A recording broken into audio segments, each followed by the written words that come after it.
Welcome, my fellow questers, to Metaverse Adventures. My name's Immersive Matthew. Today is September 24th, and this is your Oculus Quest new titles coming soon. Now, this is my last episode before OC6, which is starting tomorrow and for the next 3 days. So I wanted to clear out whatever remaining coming soon titles I have not covered off yet, so you know what's going on before the onslaught of new titles will be heading our way. So expect more coming soon titles later this week from me. But for now, let's get into the ones you may have missed.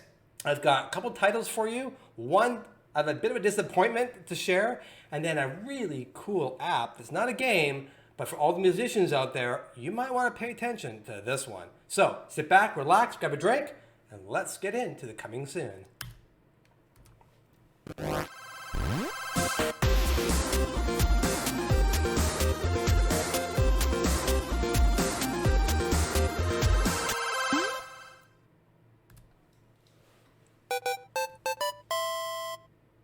All right, so I only got a lot to cover off this week, so this would be a fairly short episode. Just a few stragglers I want to get off my plate before we head into OC6.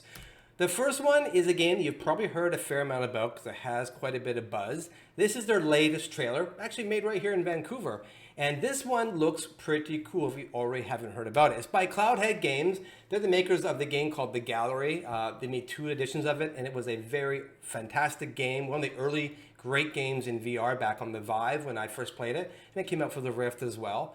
This one though, Pistolwhip, it's an interesting mix. First, it's a first-person shooter, and it's a rhythm game. And as you can see here in the video, it is a very visceral experience, and they really wanted to make this so that you are so in there and you're on rails, so it's moving you along, you have no choice, it's just coming at you. You have nothing else to do. You can't think, you can't fuss around, you are just fending for your life. So they've really tried to make this sort of like that really primal sort of game. And I think they got an interesting thing here. They're saying it's sort of like the God mode in movies like John Wick and Equilibrium. So if you're familiar with those, you kind of get an idea of what they're trying to go for.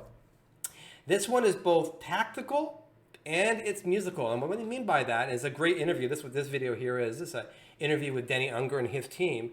What they're really trying to say is that you're just not going on rails and just shooting anything you want in any kind of direction. You can do that. But if you play along with the beat, you're going to do better in this game. And what that means exactly, I don't know. Maybe power-ups or, maybe money you might get. Don't know all the details yet. We'll find out here pretty quick. But that is cool. So for instance, if you're going along and you have to pop someone in the head right on the beat, you're going to do better than if you were off.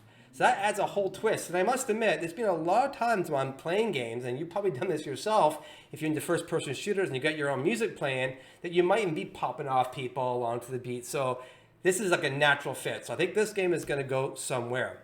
And it has some pretty cool scenes that you're playing through. And I don't know the details here, but like bank heists and android uprisings. So I'm wondering, are you the one doing the heist? Or are you the one going to get the guys who are doing the heist? Either way, that sounds awesome. And this guy's blue hair is really cool. Featuring EDM tracks. So if you don't like EDM music, like techno and stuff like that, this may not be the game for you. There's going to be 11 tracks initially with more to come. That's the intent. Probably like Beat Saber will add on and maybe even sell packs. So that's cool. And the tracks I've listened to so far look pretty darn good. I'm pumping, and I can't wait to be in there. It's coming November 7th. We're not too far away. And I think of all the games coming out in the next sort of a while, other than Aspire 1, this is probably one of the top. And so I think this could unseat Beat Saber as the Quest #1 game, which has sort of enjoyed that position off and on now for quite some time. So I think this might give it a run for its money. But we'll see pretty soon. And another game that's coming out, and this one is coming out very soon, in fact, just this Thursday, is Death Horizon Reloaded. It's by developer Dream Dev Studios, and in this one they're describing as a zombie apocalypse VR rail shooter. Now, you may have seen this already because it was actually out on the Go and on the Rift, and it got an 83% on the Go, just to give you a bit of point of reference, with 440 reviews. So that's a lot of people. And the reviews are pretty good. There's a few naggalies there. In particular, the graphics in the Go weren't the best. But the dev said that they've redeveloped the game, like 70 to 80% of the game, just for the Quest. Because the Go version had issues, wasn't really portable as well as they'd like, so they've really upped it up. And I don't know if these are the graphics, but they look good. I think we're looking, pretty decent here. It is another rail game, so be aware. It's not an Aspire 1, sort of fill-in. It's a great game possibly, but it's not going to be a first-person shooter. It has 2 or 3 hours of gameplay, and this is one of the things that people were complaining about, that maybe that's a little generous. People were saying that the Go version, you can kind of run through it in like an hour, maybe call it an hour and a half. So maybe that's a little high. So keep that in mind when you, if you do end up getting this game. It does have some new features over the Go. You can now dual wield and throw items, which is kind of cool. And of course, it's going to have 6 degree of freedom and 6 degree of roaming around your sort of rail spot. And this is an interesting feature, is that it actually can let you to climb the environment as well. And we haven't really seen that in too many rail shooters that I've ever seen. It might even be the first. Go ahead and comment below if you know of any other rail shooter that you can climb. Now, this is interesting. The dev already said, just today on Reddit, actually, in the AMA that they held, and they said they're already planning some updates in the very near future, and they wouldn't want to state an exact date. However, I think we have some details here to share. One is they're going to add a new type of movement. I don't know what that means. They're also going to give a new campaign, and that's going to have about 3 or 4 hours. They're going to add to the total content. So 2 or 3 hours now, and then they're saying at some point in the very near future, this extra story will give you 3 or 4. Maybe it's not quite that. Maybe it's an hour and 2. Whatever it is going to double. And they're going to have a multiplayer mode, and this one also is coming out before the end of the year. And they said that the ones I just mentioned are coming out before that. So I'm going to say maybe October for the above, and then November for the multiplayer. And I think the multiplayer is going to be what makes this game have replay value, if it is that short. It's going to be $19.99, so a pretty decent price, sort of a no-brainer price. And that's going to be coming out again this Thursday. Now, Wagner Tech Talks, he has a great channel. He's actually an often commentator on Metaverse Adventures.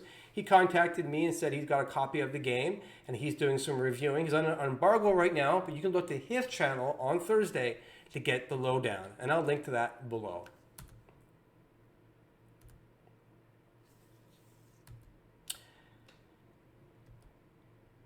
And the last one, and this one, I'm a little bit sad to say, is Aspire 1. Yeah. Okay, let's talk about Aspire 1. This is a game that probably is the #1 that I've heard on my channel, people asking questions about right after Pavlov. Pavlov and then Aspire 1. People are very excited about this game, and for good reason. It's a VR stealth game, and one that looks like it's got a lot of polish to it. You can walk, run, climb up walls, and fall down on top of people. Now, for those of you who ever played like Splinter Cell, that was a great game mechanic. I used to love going up in the rafters and waiting for the guard to walk past and jump on them, snap their neck or whatever you gotta do to take them out. It's a lot of fun. Now, doing that in VR, that's gonna be trippy. I'm sure you're all aware if you've tried it, but falling in VR is a very emotional, visceral experience. You can't help but flinch. So that's gonna be really cool. And it's going to have a very rich story in its campaign. And this is something they've been touting, that expect to be engaged with the story, not just a blank, sort of empty story, but one that's really rich with cool characters and something going on that you're going to find out. Another feature this game has, I think it's got a lot of buzz, is going to have voice commands. Now, I don't know how they're going to implement this. It has not really ever been implemented super good before. I've tried it in past games, and it's always been sort of a hokey add-on. So hopefully in VR, it seems more, makes more sense. What's interesting is not only can you do voice commands, but when you do talk to do that voice command, you have to be careful, because the AI in the game is going to hear you, and they're going to come find you because of that. So that's a very interesting element, and if it's done well, that really could add a very cool aspect. It's going to have a large arsenal of weapons and gadgets, and don't know what they're all going to entail, but just looking at the pictures, looks pretty darn cool. And like I said, it does have AI, and it's a smart AI. And again, just like with the voice commands, we've all seen AI before, and often it doesn't really work out the way you think. And I think when you play those same titles in VR, and I've been playing a lot of sideload stuff lately, like Quake, you look at the AI then, and AI back then, I was touted as like one of the best. They look utterly ridiculous in VR. They seem even more lifeless. than not. So I hope that they can pull this off, because if they can and give that realism, and you really do feel like you're being hunted, and like these are sentient, smart, AI bots, that will really make it creepy and a lot of fun. Now, why this game's getting so much buzz is that I originally reported on it all the way back in like August 15th news, saying that it's coming out at the end of August. And then I had to report again in September that unfortunately, no, it's going to be September 24th. And that, of course, has come and gone. And now it's going to be delayed yet again. And the reason why is that apparently in the release candidate testing, there were performance issues. I was a little surprised to read that, because you don't usually see performance issues in a release candidate. Usually at that point, that sort of stuff has been well tested in alpha and beta and all the other sort of testing that they do. So this is a big surprise, and it was stopped when they did the Oculus testing. This is with Oculus now. And so I think Oculus knows that this title has, good potential, but they've seen the pattern. When games come out with problems right out of the gate, they don't sell as well in those first critical couple of weeks.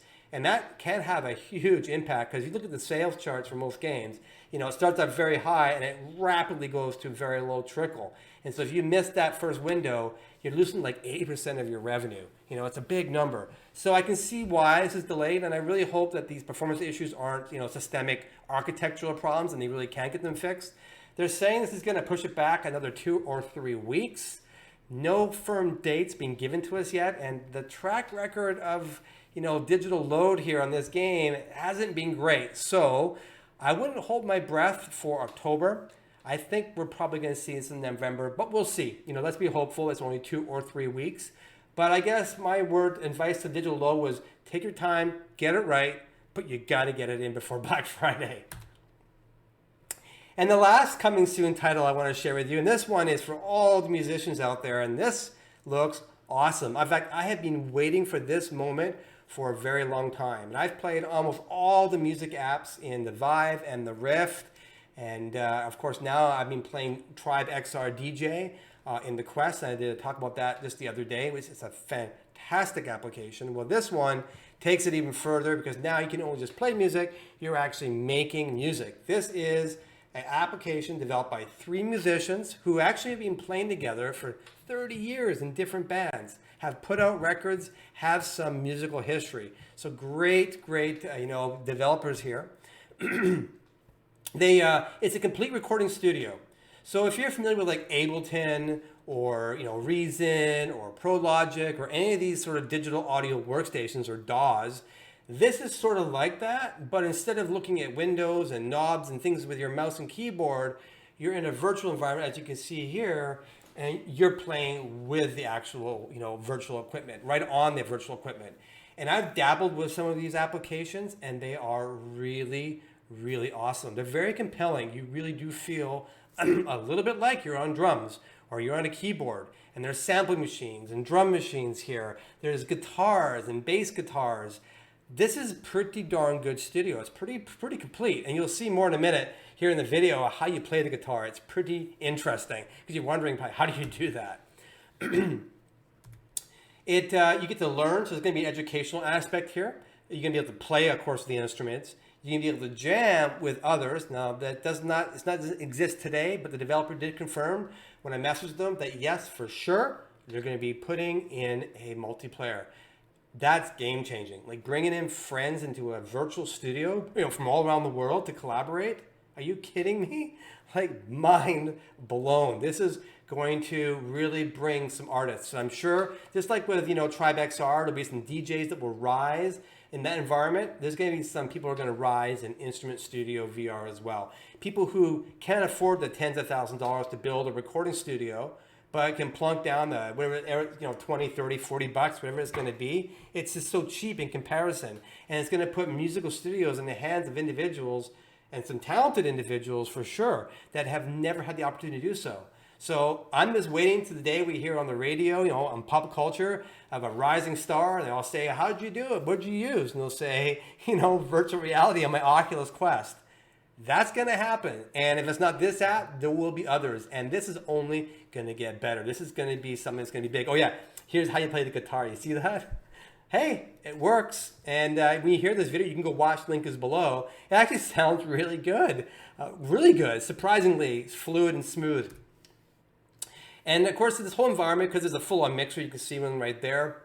You can be able to record. You can then put that out in the CD quality format. So that's high, bit rate. So that's really, really cool. I cannot wait for this one. And even the best part of all, I was not sure about this, but this is confirmed. You can load your own samples into the drum machines and the sampler and keyboards. Wow. So all of a sudden, it means that you have any sound you want. And I know a lot of artists have particular sounds. You can go and craft the sound you want over in whatever tool you use, import it into Instrument Studio VR, invite your friends in, and jam. Like mind blown. That's amazing. And you can get to play your own sheet music and stuff. I mean, this is really well thought through. You can tell that this was made by some musicians with love. So, no release date yet, but they are talking about maybe putting it out there. Maybe we'll see it on sideload at some point in an alpha state. I sure hope so. And really, their whole motto is, this app is about helping you unleash the rock star inside. And I got a little rock star inside, and it's going to come out and play. All right, so what titles on the coming soon section right here on the eve of OC6 would you like to learn more about? Let me know in the comments below. And of course, because OC6 is coming up, I'm going to be doing all the news. My goal is to do something every night this next 3 days. I don't know if I'm going to do a format like this. Just go ahead and read the webpage live. We'll figure out. We'll see what kind of news comes out. But get ready, because it's going to come out. And I'm really hoping we hear about more co-location, meaning more than one person in the exact same VR boundary space, playing together and interacting. I really hope we see something around that. Certainly there's a lot of devs working on that. And I really hope we see some sort of adapter that can plug into my PC and plug into the USB-C on my Quest and give me super high performance streaming. So all of a sudden, my Quest goes from the best VR device in the world to the best VR device over everything, including PC. That would be amazing. So I'm sure we'll hear about something like that along the way, and a whole bunch of games, maybe even some AAA. Don't know. What do you think we're going to see? Go ahead and comment below. And let's wait, because tomorrow it all starts first thing. And other than that, we'll see you all in the Metaverse. Bye-bye.